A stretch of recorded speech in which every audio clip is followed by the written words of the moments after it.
This morning, as I said, we'll be reading from John's Gospel, chapter 13, verses 31 through 35.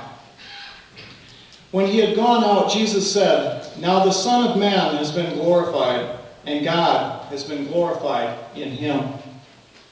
If God has been glorified in him, God will also glorify him in himself, and will glorify him at once. Little children, I am with you only a little longer. You will look for me, and as I said to the Jews, so now I say it to you, where I am going, you cannot come. I give you a new commandment, that you love one another, just as I have loved you. You should also love one another. By this everyone will know that you are my disciples, if you have love for one another."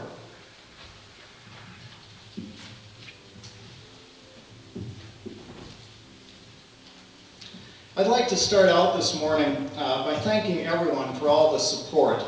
I've received all the support I've received with my school assignments. Recently had members of the congregation take part in a survey, and the results really got me thinking when I sat down to write this sermon for this morning. There are a few people who wrote comments and these comments I've heard expressed before. Some folks didn't feel like our denomination expected enough from us. Now, I've been thinking about that. In fact, I was thinking about it while I was preparing the sermon. It had started to fade from my memory until I was brought back to it when I read John's Gospel once again. I give you a new commandment, that you love one another. Just as I have loved you, you should also love one another. The commandment to love isn't so new. Jesus' disciples would have been familiar with this from the Torah. In Deuteronomy we read, "Hear, O Israel, the Lord is our God, the Lord alone. You shall love the Lord your God with all your heart and with all your soul and with all your might." Now, how do we grasp what is happening here? What is so different from what we read in Deuteronomy to what we read in John? What's happening in John's Gospel goes right to the heart of our concern. The movement in the Gospel moves the commandment from the head to the heart. As long as we fail to be touched in the heart, we only know something at one level. When we open up to the knowledge that involves the head and the heart, we begin to know something at a whole new level. This week I was attending class in Denver, and as usual, I come back with lessons that I've learned while I was in class, and lessons that I couldn't have picked up apart from my classmates. The learning that takes place when we all get together magnifies what we learn while working online. When we get together face to face, suddenly there is an opportunity for the unexpected. The emphasis shifts from each of us individually to the dynamics of us together. While we are working online, we have the opportunity to communicate with each other, and we get to look at what each of us has written. We get to respond to our classmates in ways that are only possible online with the busy schedules that each of us has. And when we get together, we're forced to set those busy schedules aside. There's no waiting to see what someone has said when it is convenient. There is no setting aside. There is no setting aside what is weighing heavy on us at any given moment. We get to see each other as we truly are in real time. Editing is not an option. We get a real sense of the blessing that we are to each other. This understanding comes in those unscripted moments, when a simple suggestion to stray from the agenda shifts us from the head to the heart. Now, introductions are often something that gets old after a while. We have all introduced ourselves over and over, and many of us have been in several classes together when no one really looks forward to that occasion. But this time there was an unexpected twist. One of the students in the class suggested that we introduce the person next to us. Now you could see everyone in the room become more attentive. People who were sitting slouched back in their seats suddenly shifted forward, like someone had called us to attention. There was a unique energy in the room. You could feel each of us wondering just how well did we know each other, and how well did we know ourselves. We all have a pretty good idea of what we will tell others about ourselves. We all have a way of defining ourselves. This way of defining ourselves through our words gets thoroughly screened by our heads. Seeing ourselves through someone else's eyes is completely different. How do others know us? There was anticipation in the air along with anxiety. I don't know about you, but I kind of like that control of being able to define myself to others.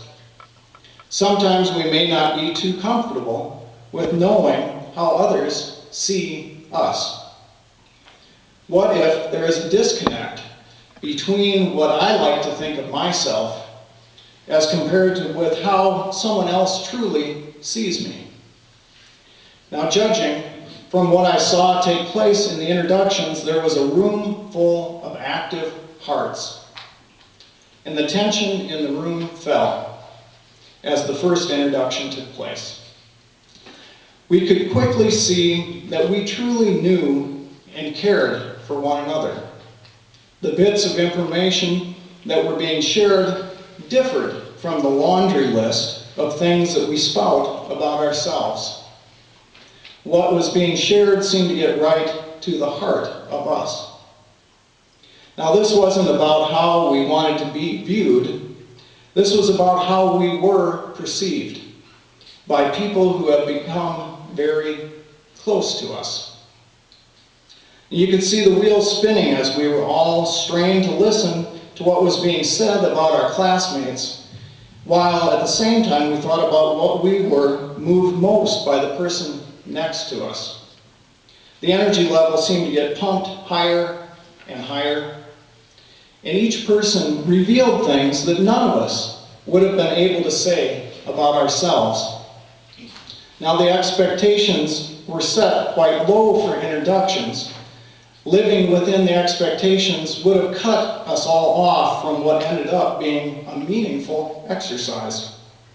If we had all stayed focused on expectations and focused on ourselves, we would have missed out on an opportunity to get us out of our heads and into our hearts.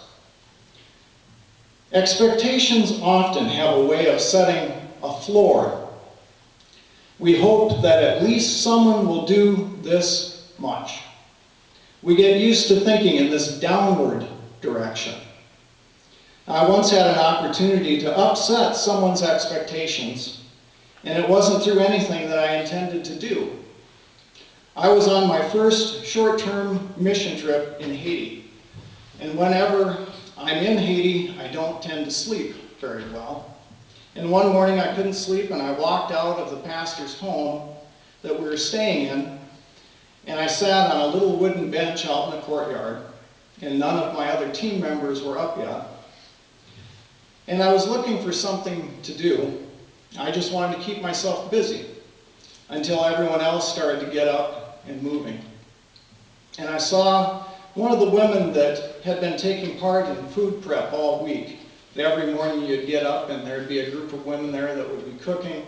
And then some of us that were part of that mission team would jump in and try to do our best. And usually it was kind of comical to watch us try to get in there and help out with them. And this woman had shown me the error of my ways the day before as I tried to keep up with their slicing and dicing of vegetables and preparing the meal. And the sun was just starting to come up, and she was busy with sweeping the dirt courtyard. And I had no intention of doing anything to help anyone. I just wanted something to do. And I did my best to throw out a couple of Creole words that I knew, mixed with some English that I thought maybe she would know. But there was just no way that she was going to release her grip on that broom. So I went to my room and I quietly grabbed my notebook and pen. As the sun continued to rise, I could now see well enough to write for a while. I had something to occupy my time. I didn't give the incident with the broom and the woman sweeping the courtyard another thought. I didn't think about it until the last night of our time together in that village. I had gone to bed early, and all of a sudden there was a glow of a flashlight in my room. We were sleeping on the floor of a home that was owned by a local pastor, and his children were staying elsewhere in the village to make room for us. Now, the flashlight was being held by one of the pastor's children, and he was doing his best to wake me without waking the 4 other team members all nestled together on the floor. Now, I stumbled out into the moonlight, and the children, who spoke pretty good English, tried to explain that their neighbor wanted to have an audience with me. I had no idea what they meant. The children led me to the next door to the church, and there in this darkened church, lit only by the moonlight coming through the roof that was missing from that part of the church, there was this woman that had been sweeping earlier in the week.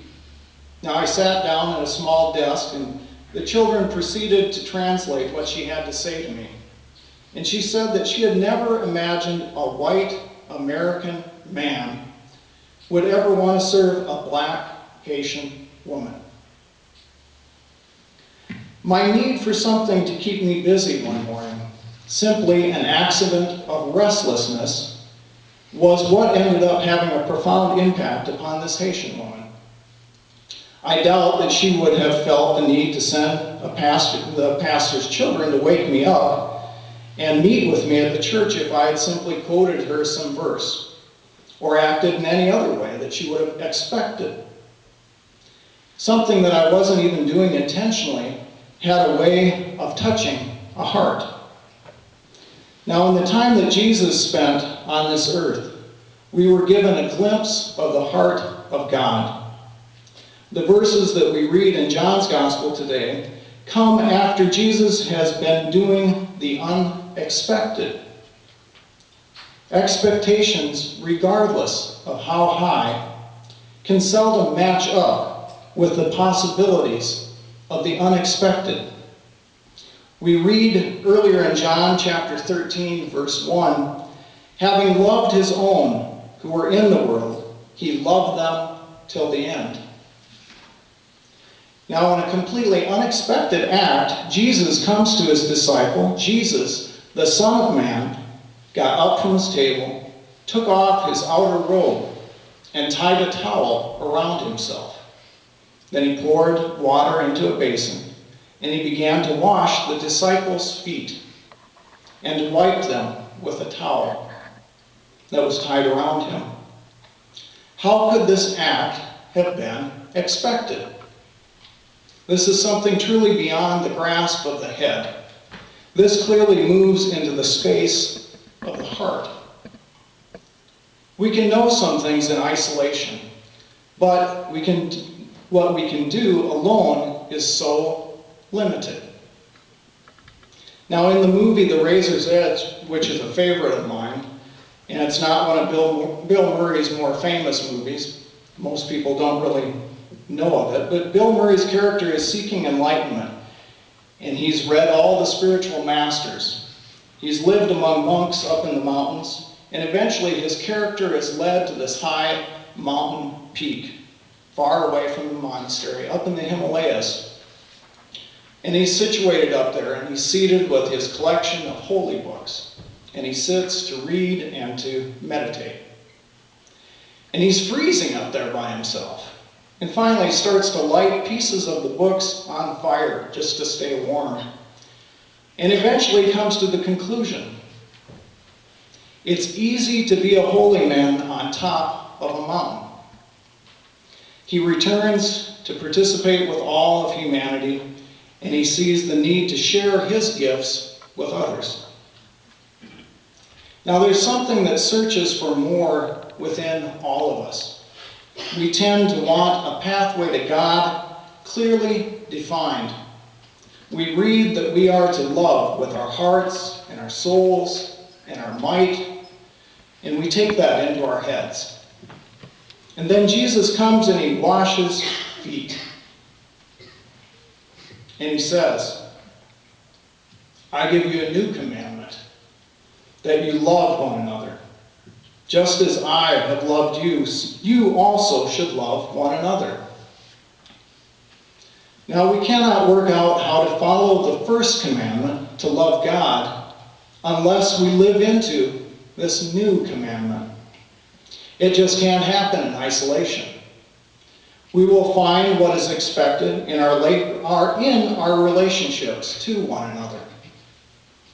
There is not a simple set of expectations that can be laid out for us.